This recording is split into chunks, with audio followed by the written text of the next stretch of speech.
Jaya Radha Madhava Punya Bihari.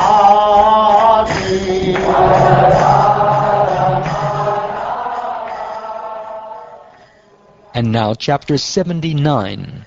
Lord Balaram goes on pilgrimage.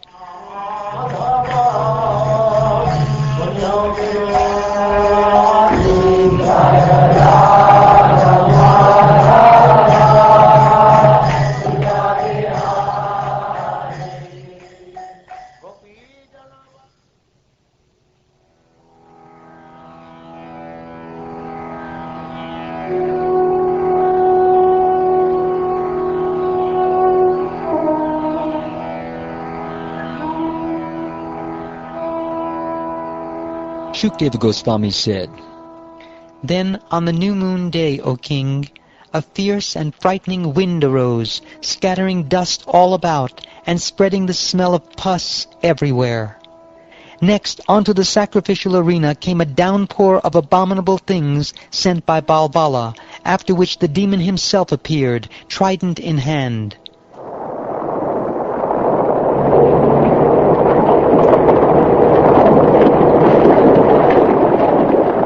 The immense demon resembled a mass of black carbon.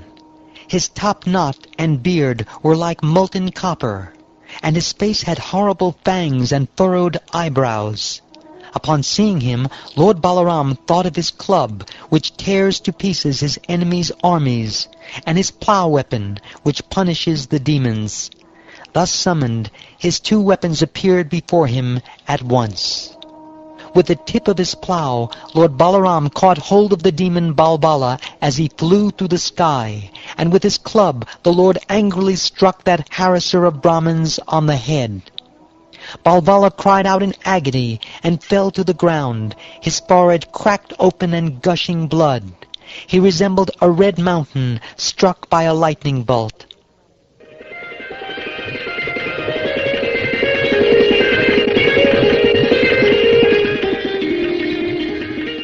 The exalted sages honored Lord Ram with sincere prayers and awarded him infallible blessings. Then they performed his ritual bath, just as the demigods had formerly bathed Indra when he killed Vritra. They gave Lord Balaram a Vaijayanti garland of unfading lotuses, in which resided the goddess of fortune, and they also gave him a set of divine garments and jewelry. Then, given leave by the sages, the Lord went with a contingent of Brahmins to the Kaushiki river, where he bathed. From there he went to the lake from which flows the river Sarayu. The Lord followed the course of the Sarayu until he came to Prayag, where he bathed and then performed rituals to propitiate the demigods and other living beings. Next he went to the ashram of Pulaha Rishi.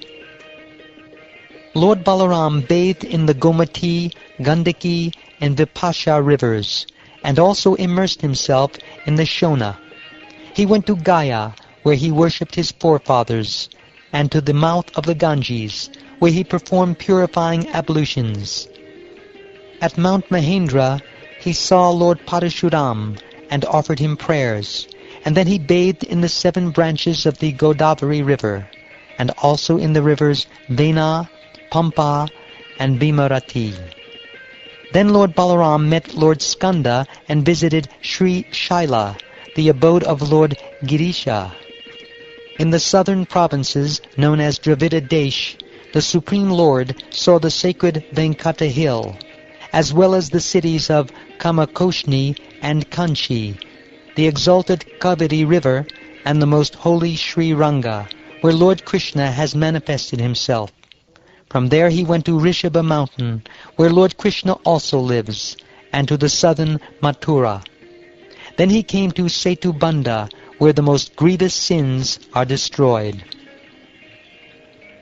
There at Setubanda, or Rameshwaram, Lord Halayuda gave Brahmins 10,000 cows in charity.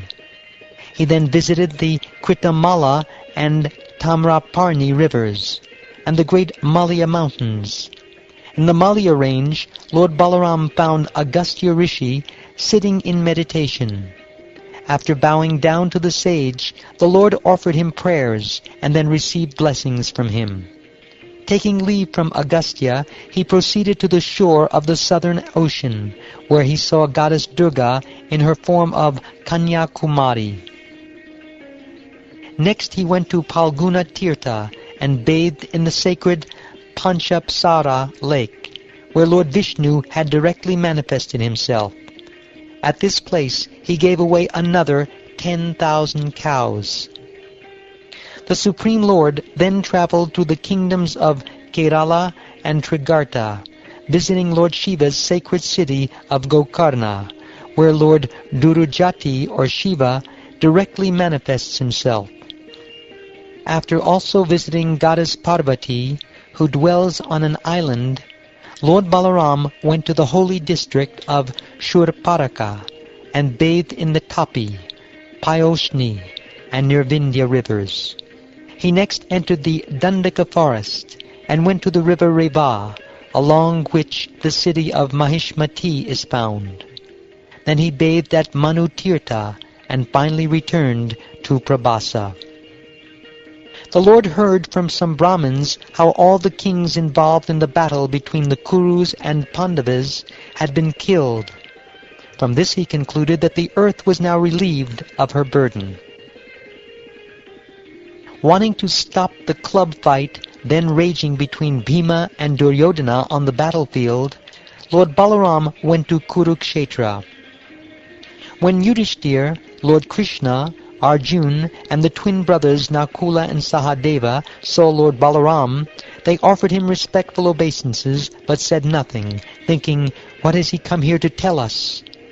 Lord Balaram found Duryodhana and Bhima with clubs in their hands, each furiously striving for victory over the other as they circled about skillfully. The Lord addressed them as follows: "King Duryodhana and Bhima, listen. You two warriors are equal in fighting prowess. I know that one of you has greater physical power, while the other is better trained in technique. Since you are so evenly matched in fighting prowess, I do not see how either of you can win or lose this duel. Therefore, please stop this useless battle."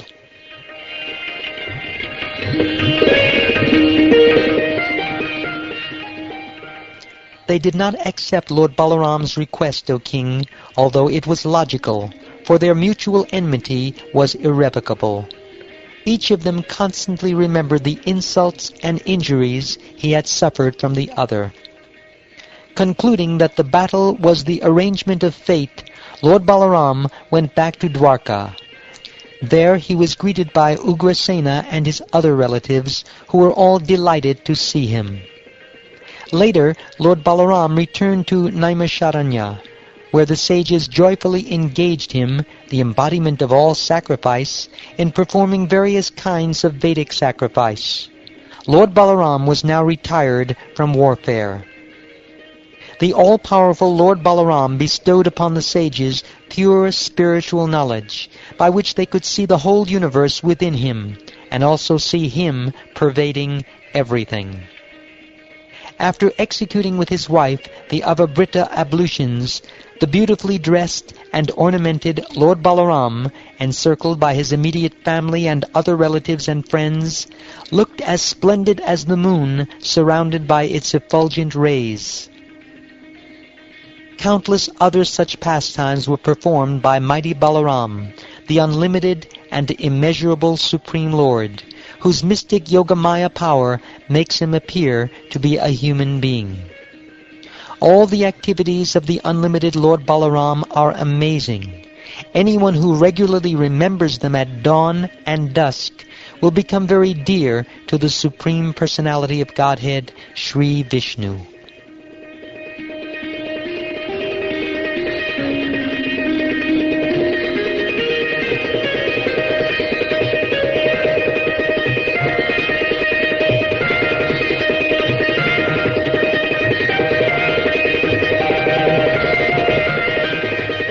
Thus ends the 79th chapter of the 10th canto of the Srimad Bhagavatam, entitled Lord Balaram Goes on Pilgrimage.